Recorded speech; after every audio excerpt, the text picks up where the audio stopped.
नमस्कार, आपण पाहता हिरकणी न्यूज. हिरकणी न्यूज प्रत्येक क्षण ताज्या घडामोडी आणि महत्त्वाच्या प्रत्येक बातमीसाठी नेहमी तत्पर. दत्त जयंतीच्या पार्श्वभूमीवर आमदार यड्रावकर यांनी घेतला आढावा. नृसिंहवाडी येथे गुरुवार दिनांक 4 डिसेंबर रोजी मोठ्या उत्साहात साजरा होणाऱ्या श्री दत्त जयंती सोहळ्याची तयारी पूर्णत्वास आली असून या पार्श्वभूमीवर आमदार राजेंद्र पाटील यड्रावकर यांनी प्रशासन, देवस्थान समिती आणि ग्रामपंचायतीच्या अधिकाऱ्यांसह आढावा बैठक घेऊन आवश्यक त्या सूचना केल्या. दरवर्षीप्रमाणे यंदाही नृसिंहवाडी येथे होणारा दत्त जयंती सोहळा भाविकांच्या मोठ्या गर्दीत संपन्न होणार आहे. गुरुवारी सायंकाळी ठीक 5 वाजता श्री दत्त मंदिरात होणाऱ्या प्रमुख कार्यक्रमासाठी सर्व तयारी पूर्ण झाली आहे.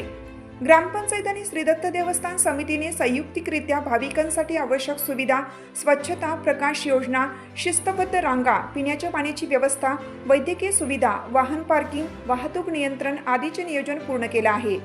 या संदर्भात आयोजित बैठकीत तहसीलदार अनिल कुमार हेळकर, माजी सरपंच धनाजीराव जगदाळे, सरपंच चेतन गवळी, ग्रामसेवक हेमंत कोळी यांनी उत्सवाच्या तयारीची सविस्तर माहिती आमदार यड्रावकर यांच्यासमोर मांडली. आमदार यड्रावकर यांनी विशेषतः वाहतूक व्यवस्था सुरळीत ठेवण्यावर भर दिला. भाविकांची कोणतीही गैरसोय होऊ नये, विशेषतः वाहतूक कोंडी होणार नाही याची खबरदारी घ्यावी. पार्किंगसाठी वेगळ्या जागांची योजनाबद्ध रचना करावी, अशा सूचना त्यांनी दिल्या. तसेच परिसरात वैद्यकीय पथक सतत सज्ज ठेवण्यासाठीही सांगितले. भाविकांच्या सुरक्षिततेसाठी पोलीस बंदोबस्त वाढवण्याबाबतही त्यांनी निर्देश दिले. बैठकीनंतर आमदार यड्रावकर यांनी श्री दत्त मंदिर परिसराची तसेच प्रमुख मार्गांची प्रत्यक्ष पाहणी केली. रस्ते, वीज व्यवस्था, तंबू मंडप, बॅरिकेड्स, पाणी व्यवस्था या सर्व गोष्टींचा त्यांनी व्यक्तिगतपणे आढावा घेतला.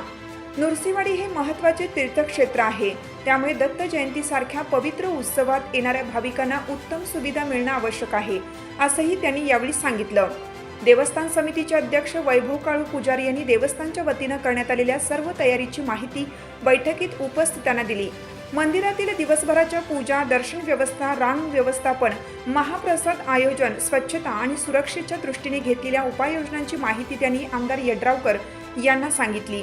या आढावा बैठकीत सहाय्यक गटविकास अधिकारी मुकेश सजगाने, विस्तार अधिकारी रविकांत कांबळे, आरोग्य अधिकारी doctor Khatavkar, doctor Patil, police उपनिरीक्षक गिरीश शिंदे, अभिजित जगदाळे, सागर धनवडे, अविनाश भोसले, विकास कदम, गुरु खोचरे, रमेश सुतार यांच्यासह ग्रामपंचायत सदस्य, देवस्थान समितीचे कार्यकर्ते आणि विविध विभागाच्या अधिकारी कर्मचाऱ्यांची उपस्थिती होती.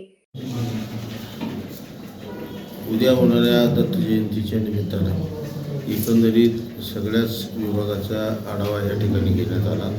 अतिशय शिस्तबद्ध अशा पद्धतीच्या येणाऱ्या सर्व भाविकांची सोय असेल किंवा सुरक्षा असेल या दृष्टीनं अतिशय चांगल्या पद्धतीची आणि चोख व्यवस्था करण्यात आलेली आहे. लोकांनी सुद्धा प्रशासनाला सहकार्य करावं ही प्रशासनाच्या वतीनं आणि लोकप्रतिनिधींच्या वतीनं मी यात्रेकरूंना सुद्धा विनंती करतो.